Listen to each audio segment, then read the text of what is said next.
Leonardo da Vinci cambió el mundo del arte totalmente y para siempre. Su fascinación por la ciencia y en concreto por el cuerpo humano le permitió crear cuadros de gran realismo que parecían tener vida propia. Leonardo debe su nombre a este pueblo rural cercano a Florencia, Vinci. Nació en 1452.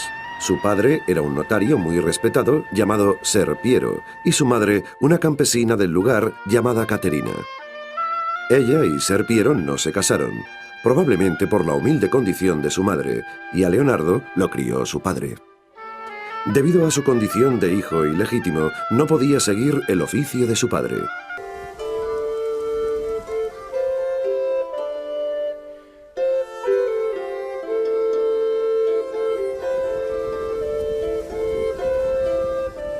Debido a su condición, Leonardo no recibió la educación de un niño corriente, sino que pasó las horas estudiando flores, árboles y animales.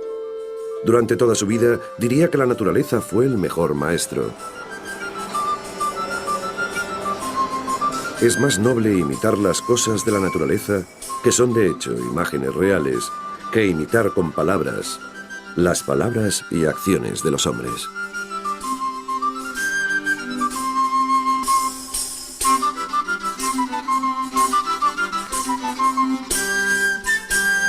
El paisaje elegante y cubierto de brumas que enmarcaba su hogar en la Toscana lo acompañó toda su vida y aparece en muchas de sus grandes obras. Leonardo adoraba la naturaleza por su belleza simple y sus diseños elegantes. Soñaba con aprender sus secretos y su mayor sueño era llegar algún día a volar como un pájaro. Pero también temía a la naturaleza por haber visto su poder de destrucción y tenía frecuentes pesadillas.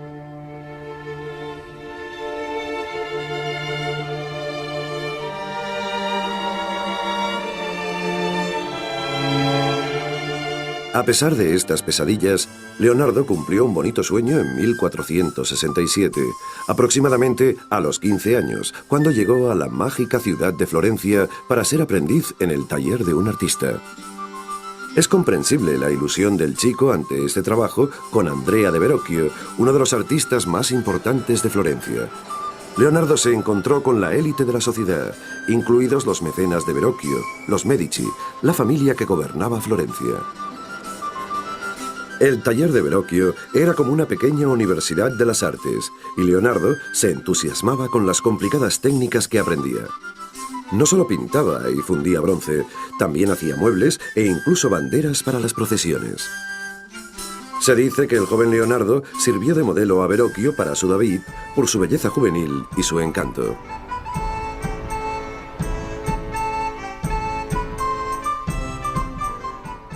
Leonardo soñaba con enfrentarse a grandes retos arquitectónicos, pero también comenzaba a labrarse un nombre como pintor.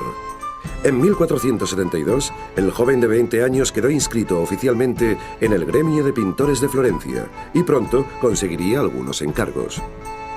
Su padre le contrató para la decoración de un escudo, y Leonardo decidió que haría un dragón.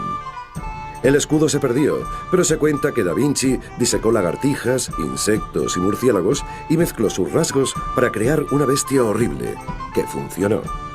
Cuando su padre vio el escudo, retrocedió asustado.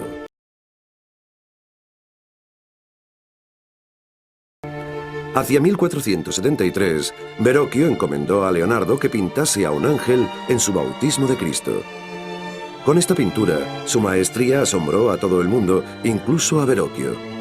Tomándose con calma su propia habilidad, más tarde diría: «Pobre discípulo el que no supera a su maestro».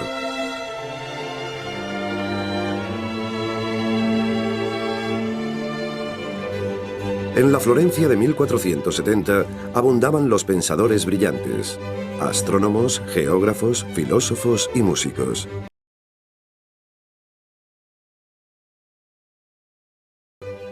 La profesión del joven Leonardo da Vinci le situaba en los círculos más elevados. Sin embargo, no era sino uno más entre los grandes pintores florentinos. Botticelli, Ghirlandaio y Rafael, entre otros, competían como él por los encargos. La insaciable curiosidad de Leonardo por todo le hacía casi imposible concentrarse en la pintura. Se entusiasmaba en una explosión de ideas y garabateaba en su cuaderno allá donde fuera.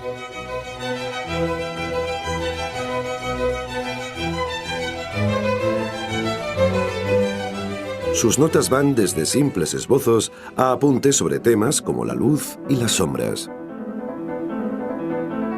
En sus 20 volúmenes, cada uno de centenares de páginas de estas notas, Leonardo nos dejó poquísimas pistas sobre su vida privada. Lo que sí contienen es una información privilegiada sobre cómo funcionaba su mente. Uno de los grandes misterios de Da Vinci es su escritura. Casi todos sus apuntes fueron redactados al revés, de derecha a izquierda, de tal modo que es necesario un espejo para leerlos.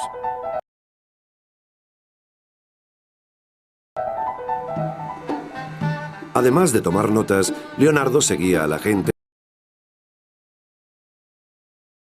y dibujaba sus caras para una serie de caricaturas conocidas como grotescas. En Leonardo se ve claramente que el conocimiento viene a través del contraste. Para conocer la belleza hay que conocer la fealdad y viceversa. Seguramente sus caricaturas se proponían afrontar la diversidad de un mundo biológico. Como ejemplo, una hoja de sus apuntes en la que compara la cabeza de un caballo con la de un hombre y con la de un león.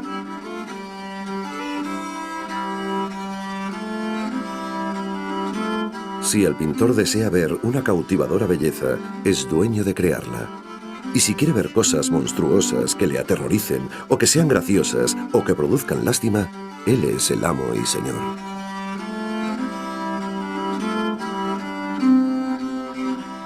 En sus notas, Leonardo destaca el cuerpo masculino como su ideal de belleza, al que pasó horas y horas dibujando.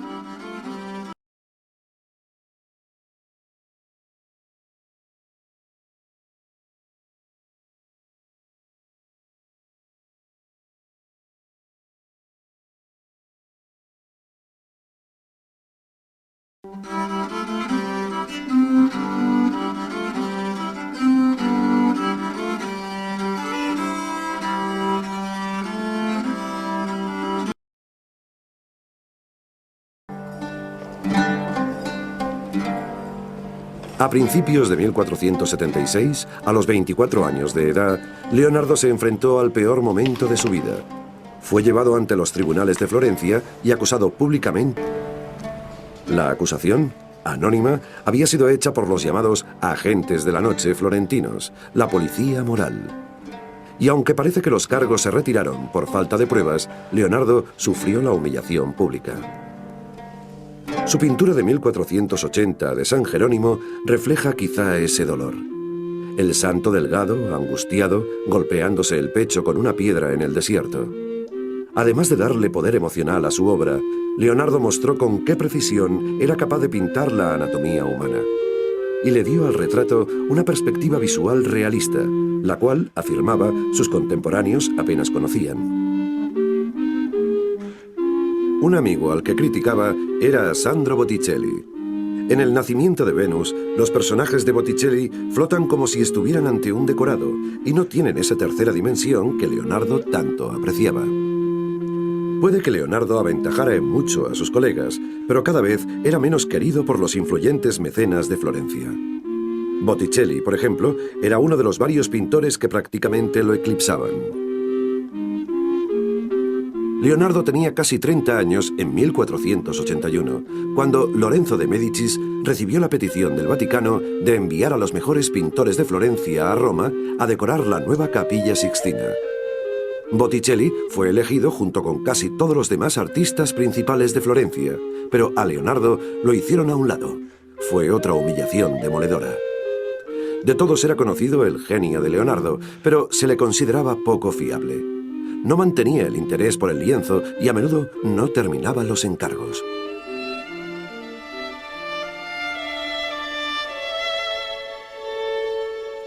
En marzo de 1481, una pequeña iglesia de las afueras de Florencia le encargó pintar un retablo que representase la adoración de los Reyes Magos. Debía estar muy necesitado de trabajo para firmar un contrato tan desfavorable. Tenía que pagar el material y si no terminaba la obra en 30 meses, perdería la pintura y el sueldo. Dada la complejidad de la composición, Leonardo debía saber que no la terminaría a tiempo, y así fue. Pero con esta obra abrió nuevos horizontes e incluso sus rivales, entre ellos Ghirlandaio, Botticelli y Rafael, se maravillaron ante el cuadro.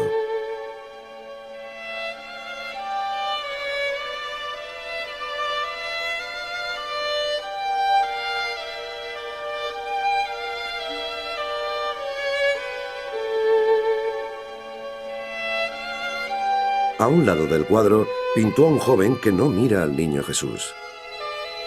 Se dice que es el propio Leonardo retratándose a sí mismo como forastero. 1481 había sido un año pésimo para Leonardo. Perjudicado aún por el juicio público y afligido por verse ignorado, salió de Florencia a buscar una vida nueva y retos que estuvieran más allá de las habilidades de un simple pintor.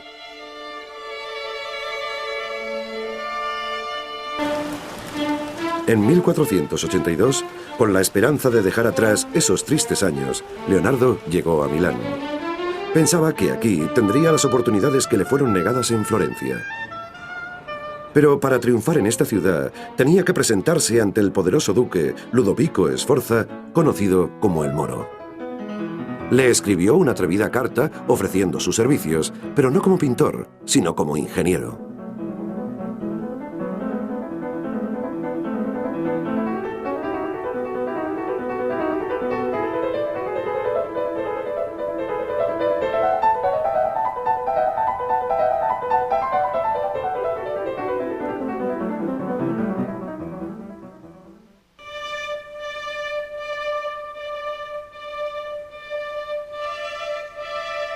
Leonardo consiguió impresionar a Ludovico el Moro y en 1489 este noble lo acogió como ingeniero oficial del ducado.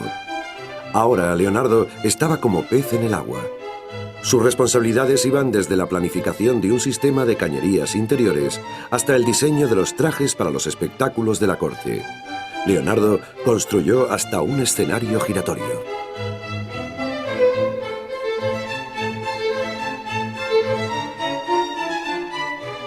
Aunque el castillo del duque ya era una fortaleza formidable, Leonardo llenaba página tras página de sus cuadernos con planos para reforzar las murallas. De hecho, las constantes amenazas de guerra suponían problemas que desafiaban su imaginación. Entre otras cosas, diseñó un puente que podía hundirse antes de que se acercara el enemigo, una primitiva pistola e incluso un lanzallamas. El agua también fascinaba a Leonardo y comenzó a pensar en artilugios para mejorar la navegación. Dibujó un aparato para flotar, esquís acuáticos y una máscara submarina. Pero aunque estaba fascinado con el diseño de armas para la guerra, también le preocupaba que pudieran usarse incorrectamente. No quiero divulgarlo ni publicarlo, porque la naturaleza maligna del hombre podría utilizarlo para matar en el fondo marino. Tenía fama de ser tan compasivo que cuando veía pájaros a la venta en los mercados, los pagaba, se los colocaba en la mano y los dejaba volar para devolverles la libertad perdida.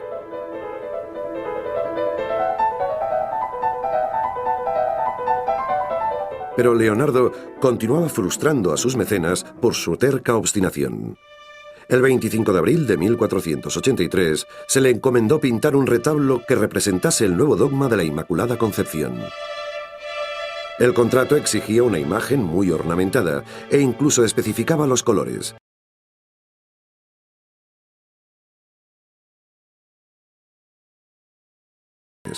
Firmó el contrato y dejó volar su imaginación. Hasta entonces no se había visto nada igual en la pintura italiana. El cuadro tiene una composición triangular extraña. La Virgen y el niño bendiciendo a San Juan, que está arrodillado, y este ángel con aspecto de esfinge tan extraño ante un mundo de estalactitas y estalagmitas. Un mundo húmedo y empapado, el mundo de la penumbra.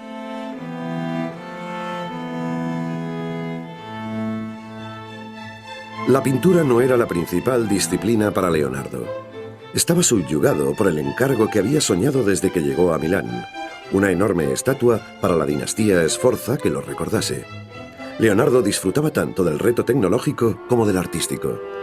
Le fascinaban los caballos y los dibujaba por todas partes. Al principio quería hacer uno encabritado, pero finalmente se decidió por uno andante, que desde el punto de vista de la estética es lo que mejor podía conseguir.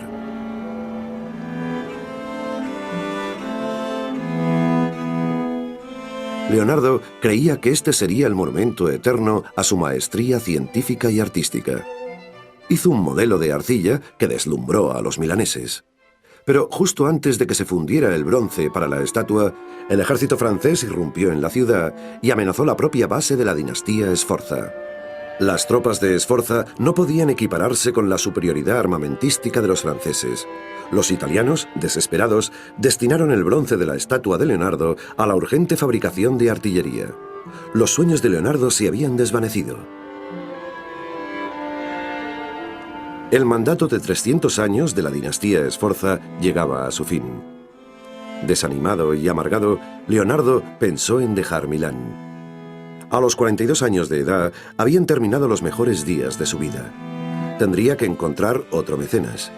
Escribió: «Cuando llegue la suerte, cógela bien del flequillo, porque puedo decirte que por detrás es calva». En 1495, un año después, le encargaron la decoración del comedor de Santa María della Grazie, en Milán. El tema sería la última cena de Cristo y sus discípulos. Para la decoración de esta modesta pared, Leonardo creó la composición más genial de la historia del arte. Trabajó despacio, apasionado por la pintura, hasta que llegó un momento en que el prior empezó a importunarle. Leonardo argumentó su retraso porque no encontraba modelo para Judas y pidió al fraile que si quería posar para el traidor de Jesús. Con esa sugerencia acalló las quejas del prior, que le dejó terminar. El resultado fue algo más que meramente revolucionario. Ningún cuadro sería tan inmortal como este, La Última Cena, de Leonardo da Vinci.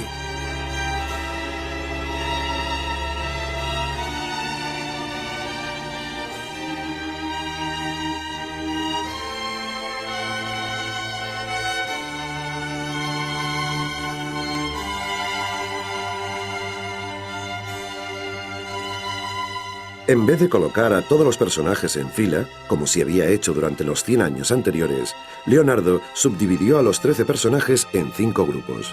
4 grupos de 3 apóstoles y Jesús aislado formando un grupo aparte. Fue una innovación destacable que lo hacía mucho más comprensible.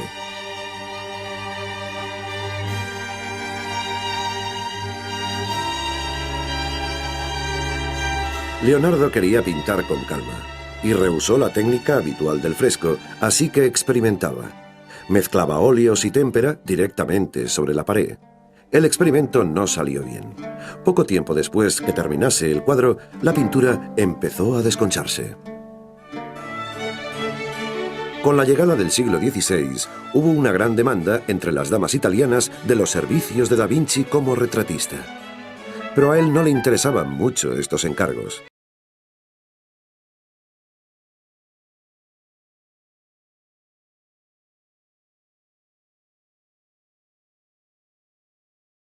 Solamente un cuadro, otro encargo religioso, captó el interés de Leonardo.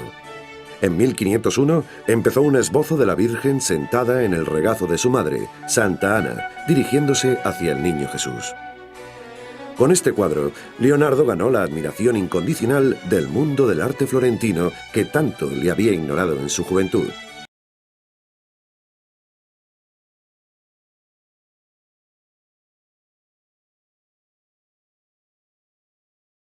Lo que cada vez acaparaba más el interés de Leonardo era el vuelo de los pájaros. Se pasaba horas observándolos. El pájaro es un instrumento que funciona de acuerdo con leyes matemáticas, y el hombre tiene el poder de reproducir tal instrumento con todos sus movimientos.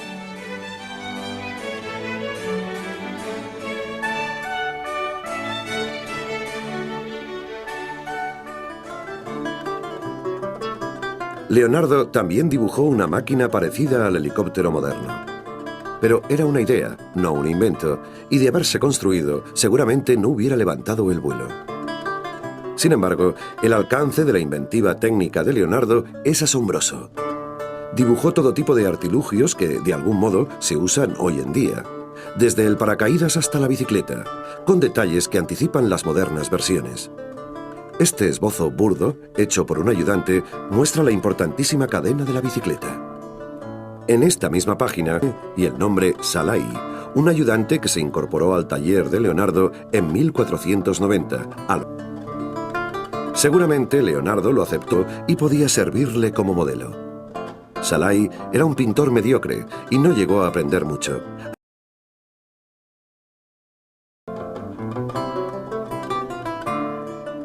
Leonardo, con 50 años, comenzaba a impacientarse. Buscaba otro mecenas.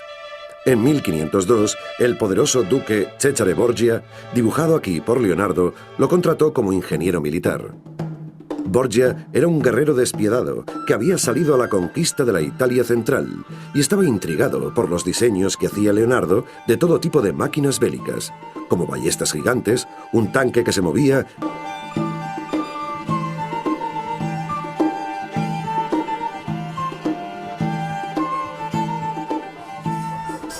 En 1503, Leonardo volvió a su hogar, Florencia.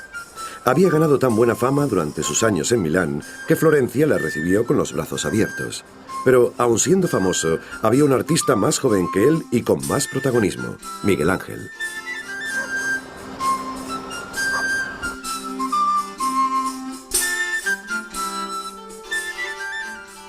Un día le pidieron a Leonardo que explicara cierto pasaje de Dante. Vio a su rival al otro lado de la plaza y dijo: «Aquí llega Miguel Ángel, él lo explicará». Pero Miguel Ángel se giró y respondió: «Cuéntalo tú, que hiciste el modelo para un caballo que no llegaste a fundir en bronce y que para tu vergüenza abandonaste. ¿Y los tontos de Milán confiaron en ti?». En octubre de 1503, cuando Nicolás Maquiavelo era un oficial joven y poderoso del gobierno florentino, contrataron a Leonardo para decorar las salas consistoriales. Aquel sería el mayor encargo de Leonardo. El mural conmemoraría la victoria de Florencia en la batalla de Engiari. La pared de enfrente tenía que pintarla su principal rival, Miguel Ángel. Leonardo trabajó en el proyecto 3 largos años y luego, como tantas otras veces, lo dejó sin acabar. No se sabe por qué abandonó el trabajo. Quizá el comentario de Miguel Ángel sobre el caballo dio en el blanco. Quizá se sentía demasiado viejo para tal rival.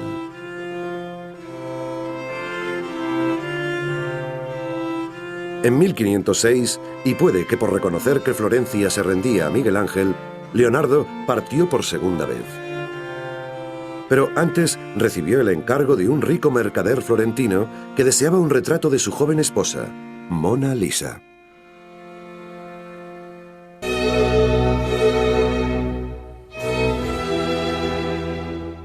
Leonardo da Vinci recibió el encargo en 1505.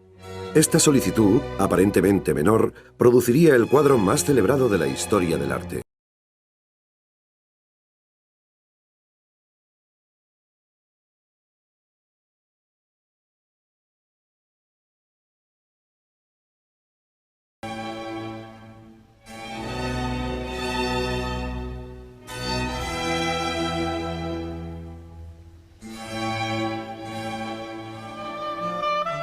En 1506, Leonardo conoció a Francesco Melzi. Francesco pronto se convertiría en su discípulo y en su mejor confidente. En 1513, Leonardo llevó a Melzi y a Salai a Roma, quizá con la esperanza de obtener algún encargo en la decoración de la nueva Basílica de San Pedro. Pero Leonardo no obtuvo la bienvenida que merecía y esperaba.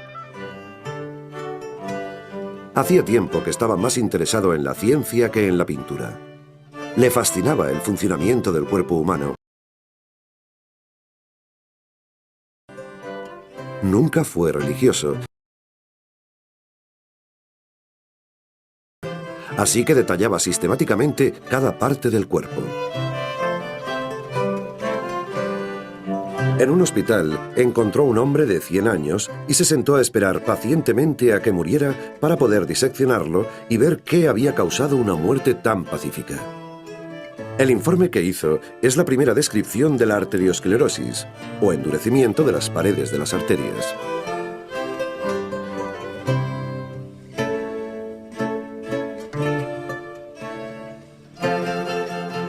El interés de Leonardo era puramente científico, pero a algunos les parecía macabro. Cuando la Iglesia supo de sus disecciones, pensaron que había llegado demasiado lejos y por segunda vez en su vida, Leonardo sufrió una vergonzosa acusación pública.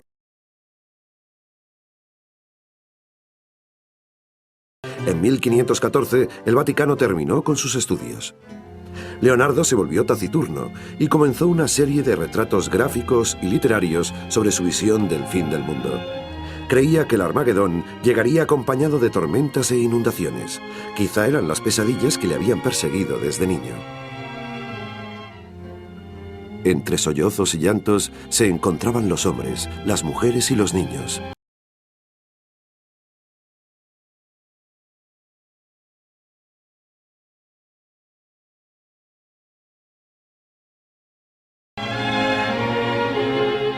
Con más de 60 años, Leonardo se encontraba cansado. En su vejez, había soportado el periodo más frustrante de su vida. Cuando en 1516 el rey de Francia lo invitó a unirse a la corte en el Valle del Loire, aprovechó la oportunidad. Seguramente sabía que no volvería a ver Italia. El rey estaba encantado de tener cerca a un cerebro tan brillante.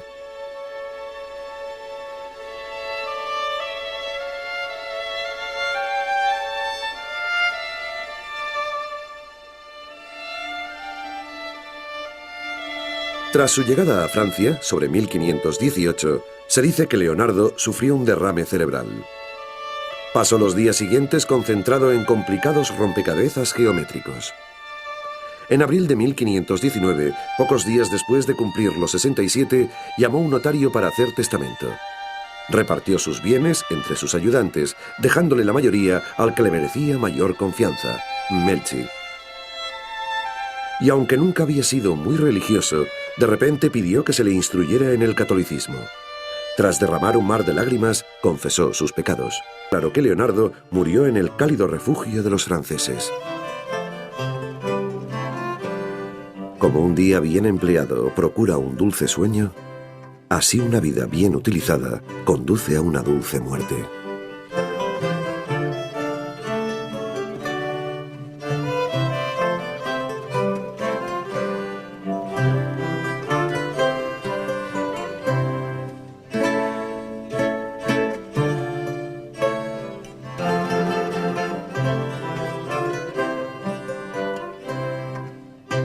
Casi 500 años después de la muerte de Leonardo, uno de los 20 cuadernos que le sobrevivieron se vendió por 30 millones de euros en una subasta, un precio sorprendentemente alto, 2 veces y media superior al de cualquier otro manuscrito de hoy en día. ¿Qué es lo que nos fascina de Leonardo?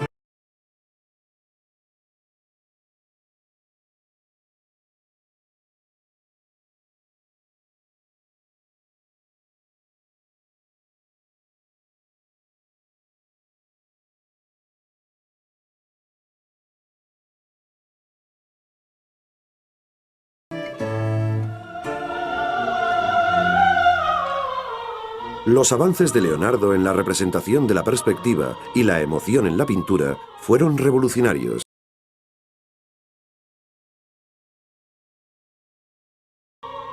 También se le considera inventor de muchas máquinas modernas, desde el submarino hasta el helicóptero. Leonardo no fue pintor, ni escultor, ni inventor, ni científico. Fue todas estas cosas, y en cada arte se servía de las otras. Leonardo da Vinci fue, en otras palabras, el hombre del Renacimiento.